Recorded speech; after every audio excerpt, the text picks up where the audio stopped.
Magandang hapon sa inyong lahat. Muli, ito po si Herbert Curia, author-promoter ng Bible Lights Promotions. Kakibat ang ating pananalig sa ating banal na Panginoon Diyos, banal na Panginoon sa Kristo, at kabayan ng kaliwanagan ni Banal Santa Maria, ay ating po binabahagi sa inyo sa linggong ito ang mensahe ng ating banal na Panginoon Diyos. Ang tema ng mensahe ng ating banal na Panginoon Diyos ay gabay at aral ng Panginoong Kristo sa mayaman at mahirap para makamit ang kalagasan at buhay na walang hanggan. Ngayon po ay babasahin ko sa inyo ang mga mensaheng ito mula po rito sa Bagong Tipan o Mabuting Balita na paghahari ng ating banal na Panginoon Diyos sa pamamagitan ng banal na Panginoong Hesukristo. At ayon po dito kay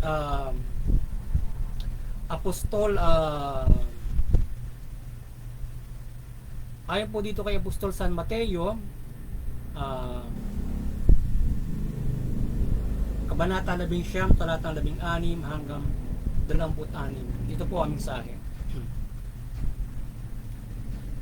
May isa na namang lalaking lumapit kay Jesus at nagtanong, "Guro, anong mabuting bagay ang dapat kong gawin upang makamtan ko ang buhay na walang hanggan?" Sumagot si Jesus, "Bakit mo ako tinatanong kung ano ang mabuti? Iisa lang ang mabuti.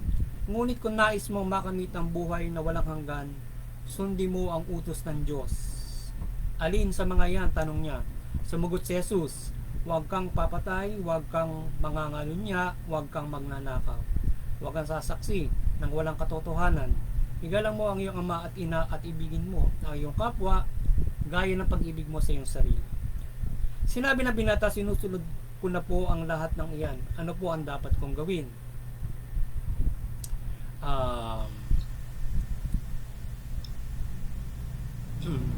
Sumagot si Jesus, "Kung ibig mong ganap, ipagbili mo ang lahat ng iyong ari-arian at ipamahagi sa mga mahihirap at magkakaroon ka ng kayamanan sa langit.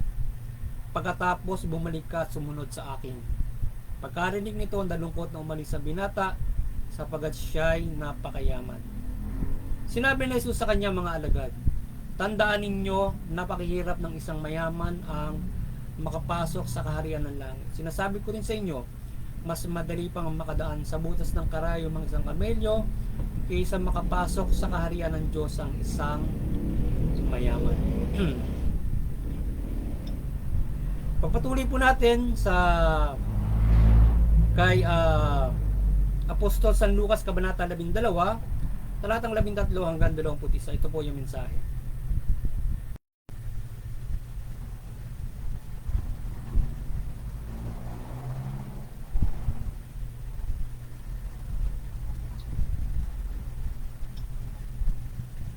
Sinabi kay Jesus ng isa sa mga naroroon, "Guro, iutos nga po ninyo sa kapatid ko na paghatian namin ang aming mana." Sumagot siya,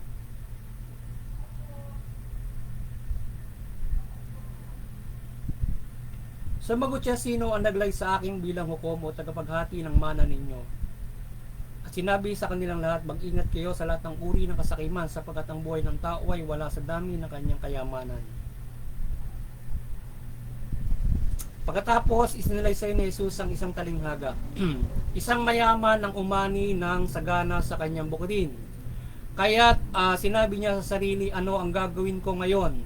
Wala na akong paglagyan ng aking ani. Alam ko na, ipagigiba ko ang aking mga kamalig at magpapatayo ako ng mas malaki. Doon ko ilalagay ang aking ani at ibang ari-arian. Pagkatapos ay sasabihin ko sa aking sarili, marami ka nang naipon para sa mahabang panahon, kaya magpahinga ka na lamang, kumain, uminom at magpakasaya." Ngunit sinasabi sa kanya ng Diyos, "Hangal, sa gabi na ito'y babawian ka ng buhay. Kanino ngayon mapupunta ang mga inilaan mo para sa iyong sarili? Ganyan ang sasapiti ng sino mang nag-ipon ng kayamanan para sa sarili, ngunit mukha naman sa paningin ng Diyos." Ipagpatuloy po natin sa kay Apostol San Lucas, Kabanata 16, talatang 11 hanggang 31. Ito po yung mensahe. May isang mayamang laging nakasuot ng mamahaling damit, saganang-sagana sa pagkaing araw-araw. May isa namang pulubing nagangalang Lazaro na tadtad ng sugat sa katawan at nakahiga sa may pintuan ng mayaman. Nahangad na matagpuan man lamang ang mga mumaw nakahulog mula sa hapag ng mayaman, at doon nilapitin siya ng mga aso at dinidilaan ng kanyang mga sugat. Namatay ang pulubi at siya'y dinala ng mga anghel sa piling ni Abraham. Namatay din ang mayaman at inilibing. Sa gitna ng kanyang pagdurusa, sa digdig ng mga patay na tanaw ng mayaman si Lazaro sa piling ni Abraham. Kaya't sumigaw siya, Amang Abraham, maawa po kayo sa akin. Utusan po ninyo si Lazaro na isausaw sa tubig ang dulo ng kanyang daliri at basain ang aking dila dahil ako ay naghihirap sa apoy na ito. Ngunit sumagot si Abraham, anak, alalahanin mo nagpasasa ka sa buhay noong ikaw ay nasa lupa, at si Lazaro na may nagtiis ng kahirapan, subalit ngayon ay naanilo siya rito samantalang ikaw ay nagdurusa riyan. Bukod dito, may malaking wangin sa pagitan natin, kaya't ang mga naririto ay hindi makakapunta dyan at ang mga naririyan ay hindi makakapunta rito. Pagpatuloy po natin, ngunit sinabi ng mayaman, kung gayon po, Amang Abraham, ipinakiusap kong papuntay na lamang ninyo si Lazaro sa bahay ng aking ama, sa aking 5 kapatid na lalaki. Suguin niyo po siya upang sila'y bigyang babala at nang hindi sila humantong sa dakong ito ng pagdurusa. Ngunit sinabi sa kanya ni Abraham, nasa kanila ang mga kasulatan ni Moises at ng mga propeta. Iyon ang kanilang pakinggan. Sumagot ang mayaman, hindi po sapat ang mga iyon. Ngunit kung magpapakita sa kanila ang isang patay na muling nabuhay, magsisisi sila tatalikuran ng kanilang mga kasalanan. Sinabi naman sa kanya ni Abraham, kung ayaw nilang pakinggan ang mga sinulat ni Moises at ng propeta, hindi rin nila paniniwalaan kahit ang isang patay na muling nabuhay. Pagpatuloy po natin kay Apostol Santiago, Kabanata 1, talatang 1, ito po ang mensahe. Dapat magalak ang mahirap na kapatid kapag siya itinaas ng Diyos, at gayon din naman ang mayamang kapatid kapag siya ibinababa, sapagkat ang mayaman ay lilipas na gaya ng bulaklak ng damo. Ang damo ay nalalanta sa matinding sikat ng araw, nalalagas ang kanyang mga bulaklak at kumukupas ang kanyang kagandahan. Gayon naman ang mayaman ay mamamatay sa gitna ng kanyang kaabalahan. Papatuloy po natin sa mga taga-Galasya, Kabanata 6, talatang 2, talatang 7 hanggang 10. Ito po ang mensahe. Magtulungan kayo sa pagbuhat ng pasanin ng bawat isa. Sa gayong paraan ay natutupad sa inyo ang kautusan ni Kristo. Huwag ninyong linlangin ang inyong sarili, hindi maaaring kayain ng Diyos. Kung ano ang tinanim ng tao, yun din ang kanyang aanihin. Kung ang nagtanim para sa sarili niyang laman ay aanin ng tagkabulok mula sa laman, ngunit ang nagtanim para sa espiritu ay aanin ng buhay na walang hanggan. Kaya't huwag kayong mapagod sa paggawa ng mabuti, sapagkat pagdating ng panahon kayo ay aani kung hindi kayo susuko. Kaya nga basta may pagkakataon ay gumawa tayo ng mabuti sa lahat ng tao, lalo na sa mga kapatid nating sa pananampalataya. Ito po ang mensahe salita ng ating banal na Panginoon Diyos. Ating pong pasalamatan ang ating banal na Panginoon Diyos, Panginoon Kristo, banal na Espiritu Santo, at din po ang ating banal na Santo. Maraming salamat po, banal na Panginoon Diyos, Panginoon Kristo, banal na Espiritu Santo, at banal na Santo Maria. Ngayon po iwaliliwanan ko sa inyo ang mga mensaheng ito mula po rito sa tema na gabay at aral ng Panginoon Kristo sa mayaman at mahirap para makamit ang kaligtasan at buhay na walang hanggan. Yan. Ngayon po ay paliliwanin ko sa inyo itong mensaheng ito ng ating banal na Panginoon Diyos sa pamamagitan ng ating banal na Panginoon Kristo sa kanyang mga pangaral at inihiyag na ito dito sa mabuting balita. Yan. Nais mong ibabatid sa atin ng ating banal na Panginoon Diyos sa mayaman at saka sa mahirap, kung paano nila makakamit yung kaligtasan at buhay na walang hanggan. Nais niya yung mayaman, yung mahirap, magtulungan sila. So tayo pangunahin ay siyempre para maligtas mananampalataya sa Panginoon Diyos, sundin yung mabuting balita sa pamamagitan ng Panginoon Kristo.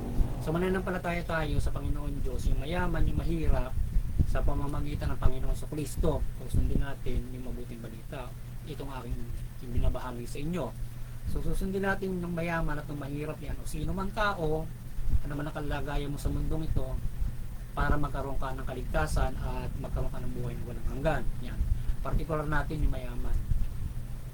Yung mga mayaman ay nais ng banal na Panginoon Diyos ay sila ay maigting na tumulong doon sa kanilang kapwa-tao. Sapagkat sila yung hindi na makatutulong in financial, sapagkat sila yung may kayamanan. So, inihikayat, inaaralan at minumol ng ating Panginoon sa Kristo, ginagabayan yung mayayaman para sila ay makamuhay maka-spiritual. Subalit, nagiging mahirap para sa mayaman ang manampalataya sa Panginoon Diyos at mamumuhay maka-spiritual. Sapagkat nagiging mas priority nila yung kanilang yaman at yung kanilang pera. So nahihirapan sila na tumulong sa kapwa-tao nila. So hindi sila, ganun yung nagiging ugali ng mga mayayaman. So hindi sila makapagpailalim sa Panginoon Diyos dahil nga sa panuntunan na gusto ng Panginoon Diyos kung paano tayo mamumuhay. Na tayo ay mamumuhay na mayroong pagsunod sa sa mabuting balita o sa iba't ibang mga kautusan. Kagaya nung example dito sa binatang mayam, nasunod naman niya lahat. Ang isang problema ay yung kanyang kayamanan ay hindi niya mabibitawan. So, para makamit niya yung kaligtasan, sinabi sa kanya ng Panginoon, sukutin example niya, ay ipagbili mo lahat ng ari-arian mo at sumunod ka sa akin. So, kung ipipicture natin sa pangkalahatan yung sinabi ng Panginoon sa Kristo noon, kung lahat tayo iiwan natin yung ating mga yaman, so ang Panginoon Diyos nilikha niya yung mundo. So wala tayo lahat niyan, tayo ay sila. So kung iiwan natin lahat ng kayamanan para pananampalataya sa Panginoon, paano tayo mabubuhay, diba? So basically, mabubuhay tayo doon sa ating karapatan. Siyempre may sarili tayong bahay, may sarili tayong trabaho. Ganon. So ibig sabihin sa ganyan ay wala magdarako, wala maghihirap kung ganyan yung ating pamumuhay. Kung ganon tayo mamuhay ayon sa gabay ng ating Panginoon sa Kristo. Subalit hindi ganoon yung nangyayari. So yung mayaman ay patuloy na yumayaman, yung mahirap patuloy na ano man yung sistema palagi niya. Ngayon mayroong mga nagbubuo ng mga sistema, parang yung halimbawa sistema na parang pagkakapantay-pantay nilang lahat. So yung ang turo ng Panginoon so, napakasimple lang doon sa karapatang pantao. Parang yung ating kinabubuhay ngayon na in-implement yung human rights, parang ganon yung pattern na itinuturo ng Panginoon sa Kristo kung paano basically yung tao mamumuhay ng hindi magdarako. So ganon yung mga iniaral ng Panginoon sa Kristo para napagtutulungan. So mamuhay tayo ayon sa katawan. So everybody lives good. So ganun ang ginawa ng mga apostol, parang iba kasi na-interpret nila yung socialism, pero hindi karapatang pantao ay yun yung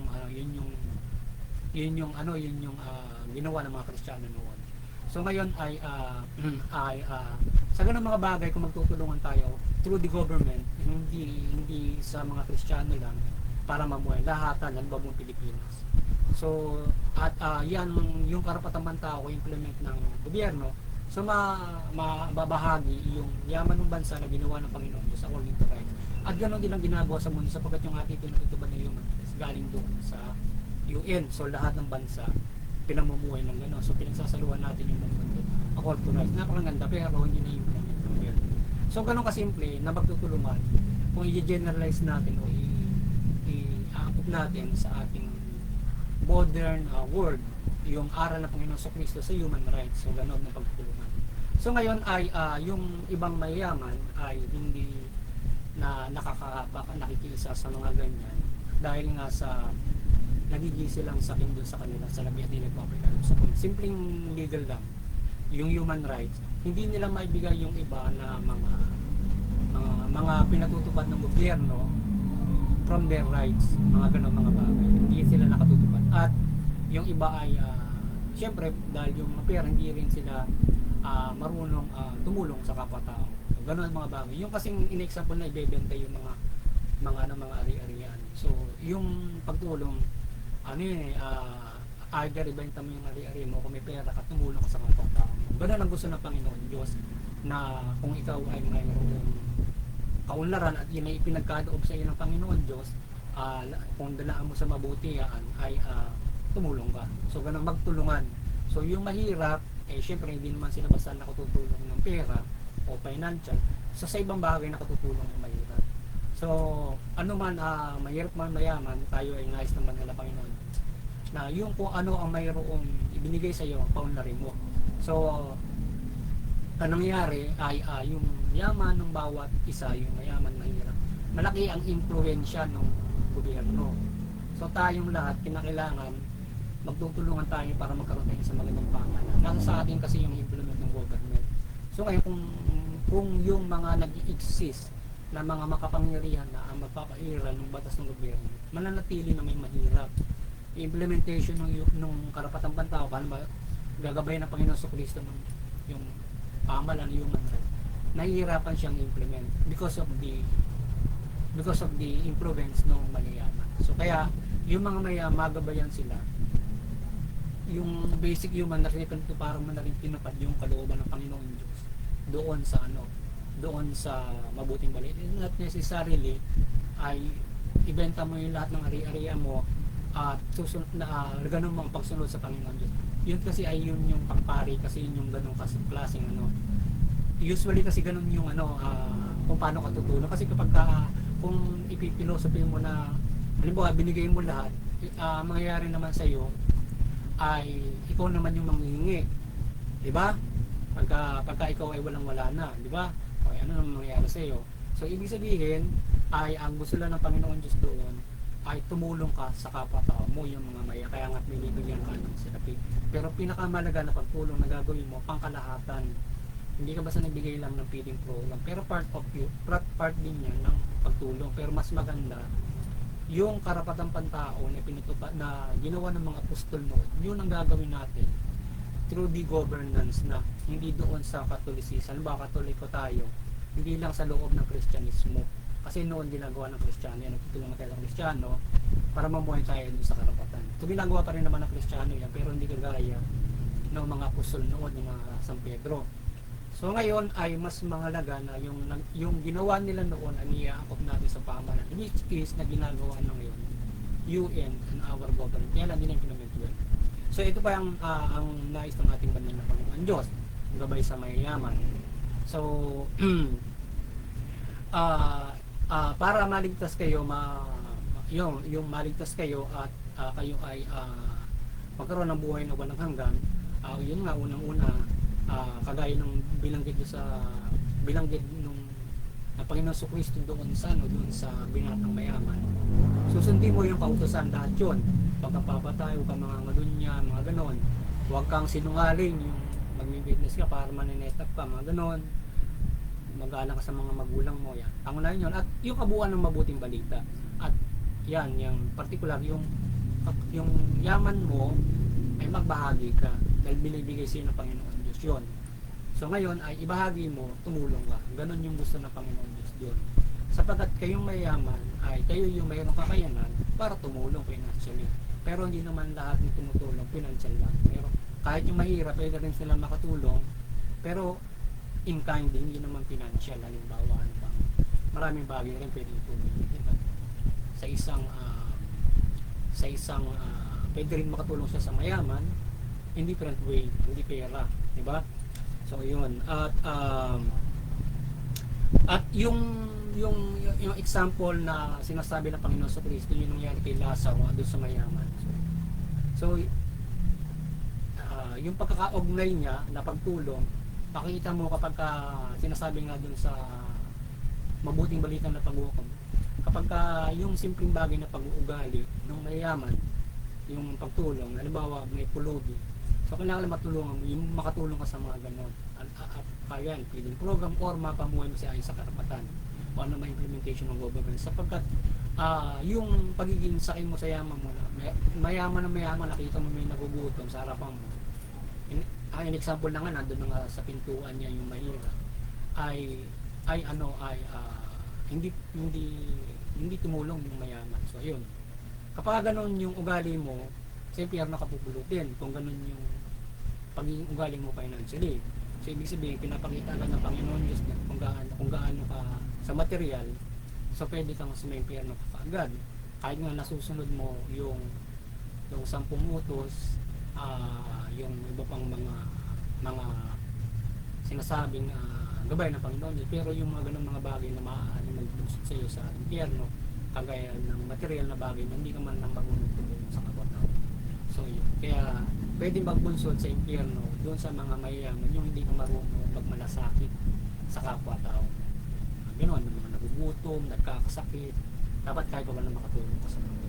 At lalo kang pagpapalain ng Panginoon Diyos kapag ikaw ay nakatulong. Pero aside from individual, ano ba, mayaman ka, individual help lang, gawin mo na yung ma-implement yung human rights. Higit ka makatutulong doon sa lahat ng mga bagay na na na para lahat makapumuhay ayon sa karapatan niyo. Kagaya ng ating ginagawa na pagsusulong ng karapatan at paggabay sa pamalaan at paggabay sa inyo nito na yung lahat ay makapamuhay sa karapatan. Sarili walang naghihirap pumuhay sa karapatan. So, ang basic nagsasabdyo kasi yung ating government. Malaki ang influence niya sa ating buhay. So hindi basta nabuhay lang tayo at mayroong kaalaman para maghanap buhay. Malaki yung influence noong implementation ng government sa kabuhayan ng tao at pagmamanage niya ng ating ekonomiya, pagmamanage niya ng yaman ng bansa. So yan. At ito pa yung ilang mga gabay ng ating banal na Panginoon Diyos. Yan. Yung huwag nating kaligtaan na tayo patuloy na gumawa ng mabuti at yung mga mayayaman ay kayo ay umangkop kayo. Hindi baling mabawasan ng konti yung yaman ninyo at iangat yung mahirap o magkaparehas kayo ng mayaman ng mahirap. So yung pamumuhay na magkakaparehas tayo according to rights, hindi naman masama yun na tayo ay may maunlad na pamumuhay according to rights. Pero ang mahalaga ay natutupad natin lahat yung mabuting balita at pagdating sa material na bagay nagtutulungan. So yun. At palagi kang magawa ng mabuti sa kapwa-tao mo. So from material and iba't ibang mga bagay kung paano ka makagagawa ng mabuti sa ating mga kapwa-tao. So yan. At dapat yung ginagawa natin na pamumuhay maka-spiritual o paano tayo makapamumuhay maka-spiritual. So yung from the material things, kasi kapag tumulong ka, yun ay pag-iimpok ng spiritual na pamumuhay. So, yun ang sinasabi ng Panginoon. Kasi yung sinabi niya doon sa mayamang hangal na isa ay ang ginawa kasi fruitful siya. Naging matagumpay yung kanyang negosyo, agri, ay ang ginawa niya, nagpagawa niya lang siya ng isang stock na na para siya ay makabuhay. Kaya niya lang mabuhay ng habang buhay, kakain, tutulong, party, mga ganon. Ang problema, sabi ng Panginoon, nag-iis nila, halimbawa nag-iisa ka na lang, mamaya matetepo ka na, isa pupunta yung yaman mo. Bali wala yung pinaghirapan kung gano'n ang mangyayari sa'yo, diba? So ikaw ay mababali wala kang kaligtasan, nagpakahirap ka, naging fruitful ka, pero hindi mo rin pakikinabangan sa inaasahan mo na mapakinabangan mo to na matagal na panahon ay natepo ka kaagad. Yun ang problema. Samantalang kung ikaw ay naging sa iyong pagyaman, kasama mo yung pagbabahagi, pag-impok spiritual kasi yun kapag nagbabahagi ka. Kasi kapag pang sarili mo lang, kasama mong nabubulok yun ng katawan tao mo. Pati yung spirito mo ay kasama mabubulok doon sa impyerno. So ngayon ay para ikaw ay mabigyan ng buhay na walang hanggan. So impok spiritual, ang pag-impok kasi ng spiritual, pagtulong through the material things na mayroon tayo. So kaya yun yung particular nagabay ni Panginoon Diyos kung paano ang gagawin mo doon sa yaman mo, sa pananampalataya mo sa Panginoon. So ganun lang kasimple yun. Kaya yung mga mayayaman, basically gamitin niyo yung yaman nyo para ma-implement yung human rights sa Pilipinas. Hindi pa paano. Yung simple sundin ninyo yung ating yung basic human rights, halimbawa kung paano nagsasahod ng ayon sa karapatan, yung mga benepisyo.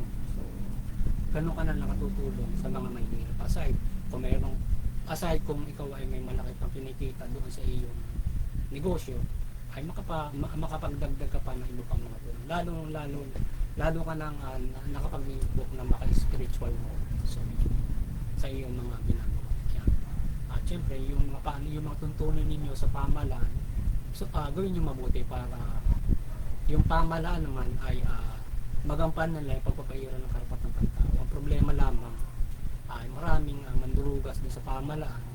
So yung napaghihirapan din ng ating mga kapatid na mga mayayaman, dinudugas lang yung kanilang mga obligasyon sa gobyerno ng mga korap.